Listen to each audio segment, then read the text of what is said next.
Nassau is the largest community college in the state of New York and one of the largest single-campus community colleges in the United States. It is also the largest undergraduate college and the third largest institution of higher education in New York State.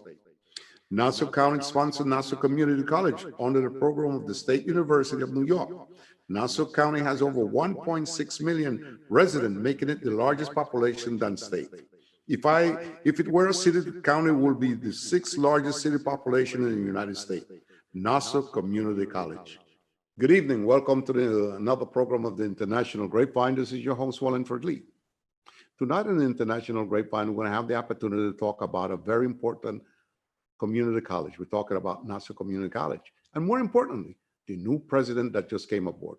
We want to take this opportunity on behalf of the family of the Grapevine to interview him, ask him the most important question as to why he's coming on as a president and what does he bring to the table. So tonight's interview is going to be very interesting. It's going to be about the great history of Nassau Community College and the new president that just came on board. Mr. Williams, welcome to our program. Thank you. Thank you, Wallingford. It's a pleasure to be here. Well, we want to take the opportunity to ask you whether you know what a great opportunity it is to be the president of such a prestigious college, and if you're aware of the legacy of that great college. Oh, absolutely. I am very aware. I performed a great deal of research when looking at the job prospectus and going through the interview process, and I realized very quickly how historic this institution is, you know, at a little more than 60 years of age at this point in time, still being the, you know, largest single campus community college in the SUNY system, having students that transfer to so many wonderful institutions after they receive their associate's degrees. You know, having a nursing program that had the highest NCLEX pass rates in 2019. So many wonderful things about the college. I could go on and on. A nationally known, you know, radio station of our own, you know, WHPC. I'm sure you're familiar with that. And this institution, our institution, Nassau Community College, is truly a gem and provides a great resource for so many students. No question about it. Obviously, you're well prepared and know the history of such a beautiful college. No question about it. They are one to be reckoned with. Are you prepared for all the challenges and expectations associated with your new position? Wow. So if you're asking me if I was prepared for a global pandemic, although you didn't ask that question, it is on my mind. But that's coming up.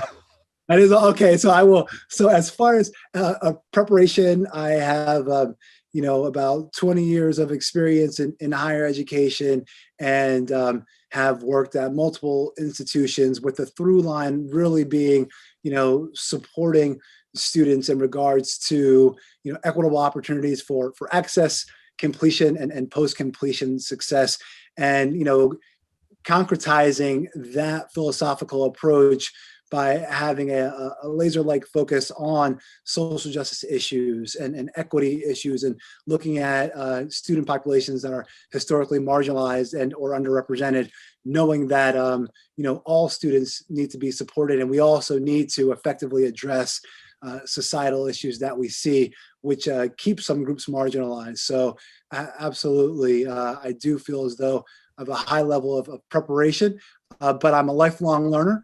I'm learning every day, and I'm excited by what new opportunities are presented to me minute by minute, day by day, and utilizing those to leverage this wonderful opportunity to do my best to advance the college.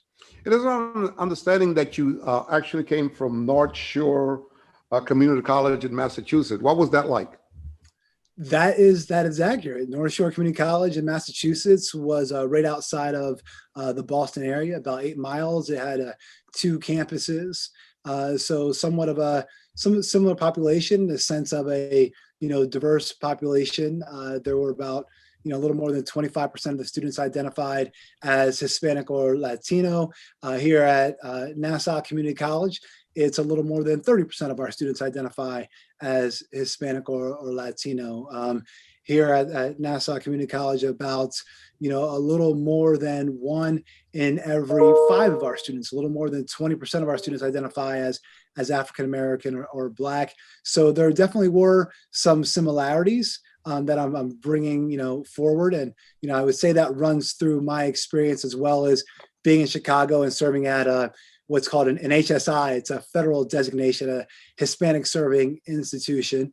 And in Community College of Philadelphia was a PBI, which is a predominantly Black institution, also a federal designation. And we at Nassau Community College have recently become an actually federally designated Hispanic serving institution in HSI. So a lot of similarities in my background, and then in regards to Nassau Community College.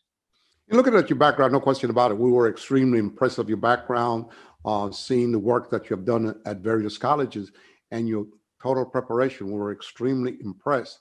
And it seems that at North Shore, you had a kind of similar situation like what you're dealing with there right now at Nassau Community. So that will somewhat help you going forward. Don't you agree? I think there are similarities. We're absolutely trying to address equity gaps. We're looking at a very, diverse community.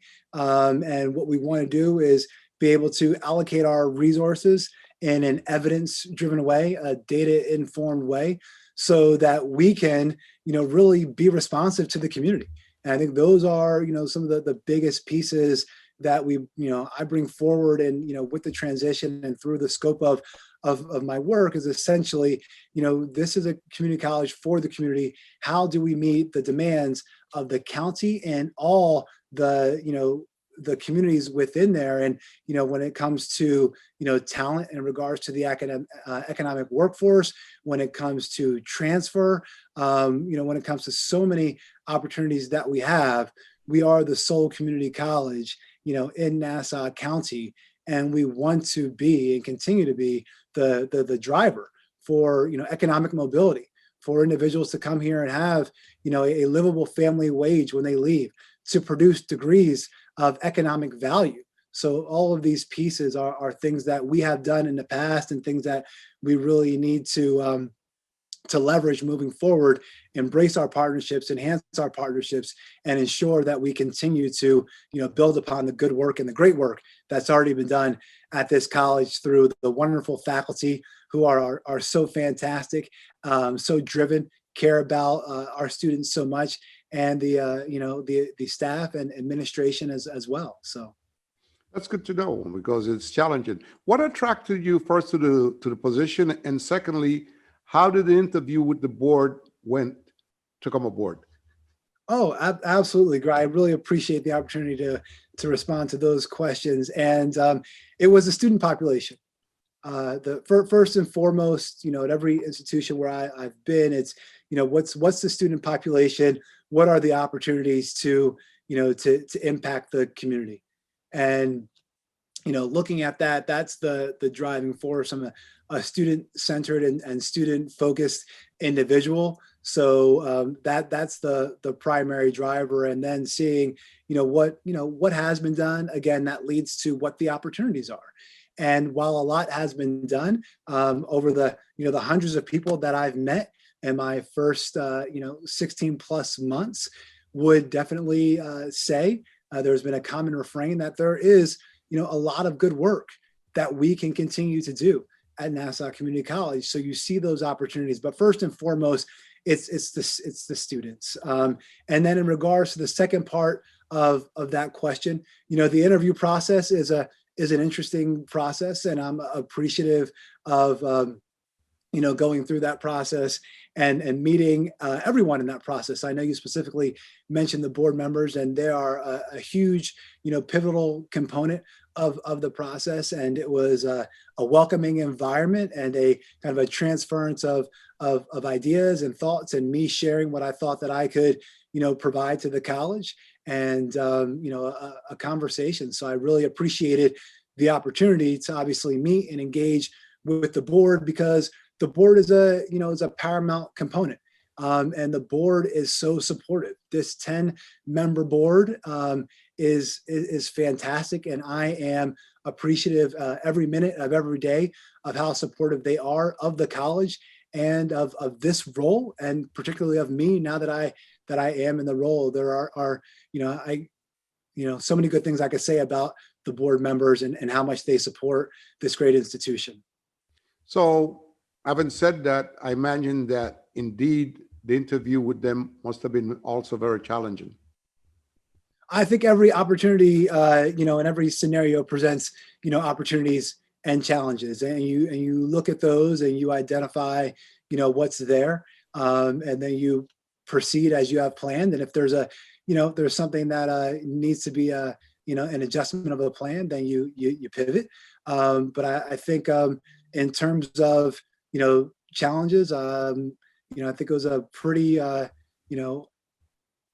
professional and engaging opportunity, one that I would say was normal for this level of position. So, No question about it. Obviously, tell us about encouraging higher education innovations that you are going to bring to our college. I am so overjoyed and humbled, truly, and I say it frequently because I mean it, to have this role. And my role is, it's part of a we role. It's a larger structure. So the I questions, I quickly transition to we, because it will take our entire community. And that's, the first year here was, the learning journey. Ideally, it was supposed to be the learning journey. And then, 7 or so months in, maybe a little more, COVID hit, and it still continued to be a learning journey. But it's looking at the vision that we can create. And when, I identified a vision that was born from talking with more than 400 people, and identified these 4 pillars that you can actually see, and they were introduced in a great 5 or so minute video at the gala that we just had. I would encourage everyone to go to our site and really view our gala and look at that, and had 4 pillars. And I'll kind of end the question or my response with that is, and pillar 1 is equitable student opportunities. Pillar 2 is, academic excellence and student support. Pillar 3 is focusing on post-completion success. And pillar 4 is, looking at community, business, and industry partnerships. And when we look at those 4 pillars that the internal and external community has helped to form and fashion, and I'm reflecting this back based on my experience and based on promising practices and successful strategies, that's really provides some underpinning, knowing full well that we also go into our strategic planning process, and we're entering that right now. So that'll be one resource of many that we use to identify our next 5-year strategic plan, which will also have complementary plans like a master academic plan and a strategic enrollment plan and a facilities plan and a technology plan. So I could go on. I'll stop because I know there are more questions. How do you intend to have a great communication with the community, which is very important? That college has been very open in terms of communication with the community at all time, the newspapers and stuff like that. And it's something as a president you have to be prepared for. Obviously, your background is strong and very important. How would you breach that type of community, that kind of information with the community, the newspapers, and what have you? I absolutely, absolutely. So it's harnessing. I think it all starts with harnessing the good work that has already been done and the foundation that has been laid. Because ultimately, there's a foundation and there's work that has been done, and then really strengthening those bonds that are already there, and with that, complementing that with identifying what are the opportunities, and doing that by asking folks. And when I was talking with those more than 400 individuals, there were a few key questions that I asked everyone. And one of those, kind of to your question and to my response, is who do I need to know?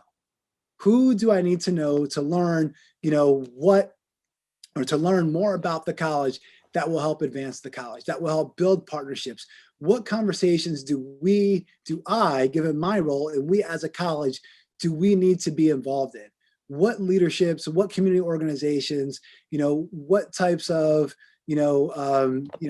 entities and constituencies do we need to engage in? So that's part of what we're doing now, what we've been doing, and what we'll continue to do. And I think being able to communicate with your audience, looking at other opportunities to engage. And I think about and I won't list them, but things that I've been involved in throughout the year, and really trying to, again, embrace the foundation that has been laid, and really looking at any gaps that we have, and strengthening those. So We're here on International Grapevine having the opportunity to talk to Dr. Jermaine Williams, who happened to be the new president of Nassau Community College, a prestigious college out on Long Island with a tremendous reputation. So we're trying to take the opportunity to get to know him, and for you, our public, to have the opportunity to hear the voice of the president, the new president, and the ideas that he brings to the college. We'll be right back on the International Grapevine as we continue talking to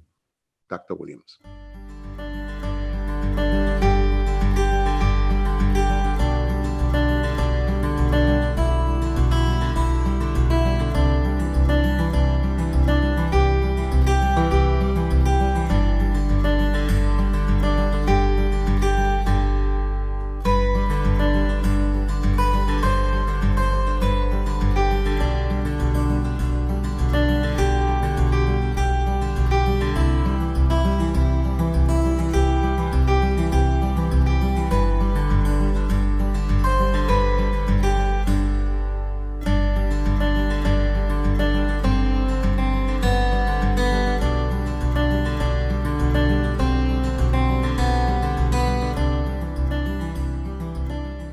And we're back here in International Grapevine. Of course, this is your host, Wallingford Lee, talking about Nassau Community College and the new president that's on board, would seem to have a tremendous background. And I'm quite sure it's going to bring a lot of new innovations to this prestigious college. And we feel happy to have the opportunity to exchange thought process with him to understand his interpretation as what it's ahead and the challenges. Well, Doctor, tell me, how has it been now that you are on board with COVID-19? What are the challenges that you've seen there at the college in terms of student teamwork, in terms of your staff and stuff like that? What are the challenges that you have met? And going forward, since the COVID-19 is still around, it's been like a pain in what? Where do you stand with that?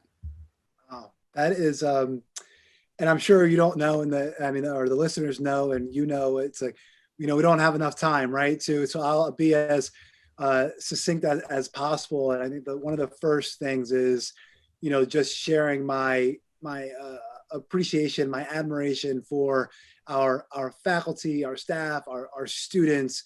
Everyone who had to pivot on such short notice. A Tuesday in March, March 10th, when we realized that we had to, share with everyone that they needed to leave the institution. Thousands of students leaving the institution at one point in time, and then realizing, we need to transition remotely. Transitioning, 99% of sections remotely for more than 15,000 students. I mean, it was an immense undertaking. a Herculean effort by our faculty, who I just can't say enough good things about, going from that classroom based face-to-face to remote. And the staff who are there to support students and transition all those supports, and the determination of our students to continue with their educational endeavors, knowing that it was different than what they signed up for. But at the same time, we were still providing a high quality academic experience. I have to start with that. And I know it's probably, the time that I have for this question, but I will say really quickly to add is what it did was it highlighted gaps that some of us in higher education in the community, we knew were there. It highlighted equity gaps, the fact that students were forced to be at home, a home that some of our students live in multi-generational homes, right? And the fact that there's Wi-Fi issues and technology situations, and we're asking them to learn in a different way. So we stepped up in regards to providing laptops, in regards to asking about access issues, in regards to working with the Nest at Nassau Community College and addressing food insecurity and hunger, in regards to raising funds for students. There were so many things, calling the thousands of students, each and every one, a few weeks after we transitioned remotely, to ask a few simple questions. How are you? How are things going? Are you in contact with your faculty members? Do you need anything? The college just rallied around this horrific crisis in a way that showed so much compassion and so much empathy. It made me so very proud to be part of the community. Obviously, having a strong faculty team around you as a president is essential. And it also goes to give the good name to the college. So I imagine that faculties were very much involved in all facets that they could be involved in. Absolutely. The faculty are, we're an academic institution. We provide a high quality academic experience. We do that with awesome faculty. That's the backbone of any institution of higher education. And it's something that we take seriously. And our faculty take it extremely seriously. So, really relying on them to share with us, and provide those resources for students and how they're going to transition their courses. And the work that they did and the number of hours they put forward for training over in the spring and over the summer, so that we could be, remote or online for the fall. 93% of our courses for the fall are either remote or online. And so that was a huge undertaking. And the fact that, we're going through the spaces with faculty who need to have face-to-face courses because of some sort of educational component, we're relying on their expertise to ensure that we can maintain a high quality academic experience, which is absolutely what we've done. And as well as with student support services, things from, our library is still open. Our library, because we know students need the support, we've extended Wi-Fi into the parking lots. So if students can come in, exactly. So there's so many things that we are attempting to do and continuing to do. We just administered a pulse survey to the approximately 14,000 students a few weeks ago to ask how the semester was going.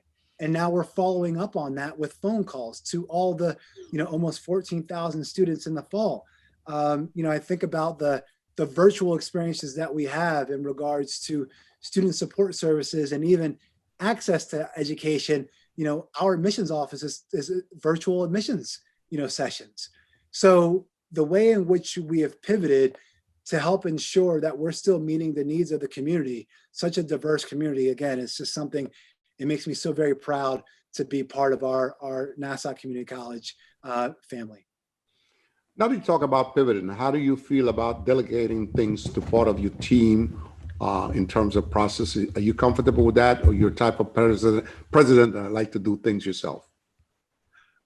Is it an either or? I like to do things myself. There's a lot of things that I like to do myself and that I need to do myself. At the same time, This role, in order to be successful, I said it earlier, it's a we and not an I. And, the faculty play a critical role, and absolutely the leadership team is another constituency group that plays a critical role. And there's a great leadership team here. There's individuals who have been here for years, and there's individuals who are new to the team. But being able to have trust within your senior leadership team that they can go out and appropriately execute the scope that's underneath, that's within their portfolio. That's a trust that I need to have in order to be successful, and that we need to have at the college in order to move the college forward. And obviously, trust is a work in progress, but the leadership team at Nassau Community College is fantastic, and they take things and they run with them. We talk about large scale ideas, and they are movers and shakers, and they make so many things happen. And it provides me with an opportunity to leverage this role to be out in the community and make connections and do the things that need to be done by this role in order to help advance the college. So we all play a role. There's an interconnectivity, and we're finding our groove and feeling our rhythm. Excellent, excellent. Quick question. Have you ever developed a comprehensive community college budget? Yes, a comprehensive community college budget. Yes, I've been involved in that process several times over in my career, and with the CEO, the presidential role last year. And it is given our dwindling resources, given what's happening locally, statewide, and nationally, it is a challenging opportunity.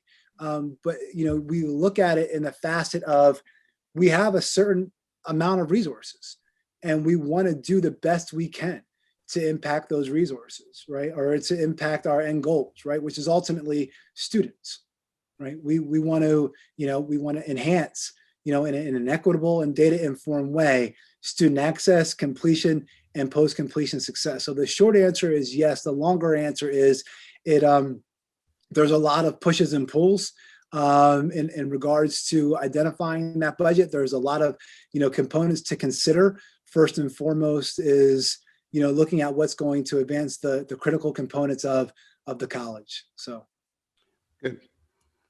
Quick question. How will you implement a college-wide curriculum change if you had to? If we had to, so a college-wide curriculum change, we have a process for that, and the curriculum lies with the faculty, right? So the faculty, they are the specialists, they are the academicians in regards to that. We rely on them to share, and we have a faculty governance process and a curriculum committee. So all of that kind of bubbles up through our faculty, and we take that process extremely seriously. Of course, there are other entities such as accreditation, such as SUNY, things that we need to consider, both middle states, commission, and then also different accrediting bodies like nursing and other components. But we want to be responsive to what is occurring, and I think, and I know that our faculty do that. And also that requires, listening to the student voice and the community voice. And, we need to be responsive to what's happening and where the community is going, where the county is going. So. But even if you was to have a change in curriculum, I imagine that the board would have to be involved in something like that, I would think. So when we have new programs, absolutely, those are presented to the board. They go through a process, but we definitely have a committee of the board that reviews those kind of large scale major changes. If we're adding, say we're adding a program, if we're doing something like that, again, large scale changes in regards to academic offerings and curricula would be under the purview of the board, again through a process. But yes. When we talk about a curriculum, is a curriculum usually audited or it's not? So we talk. So that is a really robust. So let me kind of the thumbnail sketch of that is there's internal audits if you want to do. Something we call them program review. Yes. Kind of an internal process is more of a program review. You could also have an external program review, and that external program review could be done in a kind of by colleagues and more of a kind of a friendly nature where you're engaging individuals from another department outside of your college or university. It could also be done by an accrediting body. So we have our entire, I say, the global accrediting body of middle states, right? That's our global accrediting body for Nassau Community College, right? But then we also have certain programs like nursing. Nursing has its own above and beyond accrediting body. Surgical tech has its own accrediting body. So we have these specialized accrediting bodies that we also have to adhere to. So it gets very, very, very tactical. So yeah. Well, it's very technical and also extremely sensitive. That's one of the reasons for the question, because it's part of the process that could happen at times, and just wanted to have a feel for your thought process about it, which was very clear with what you just mentioned. And that's a very good thing. A question that I saw it in your background, but I must ask you that. You have experience managing a college university food service program?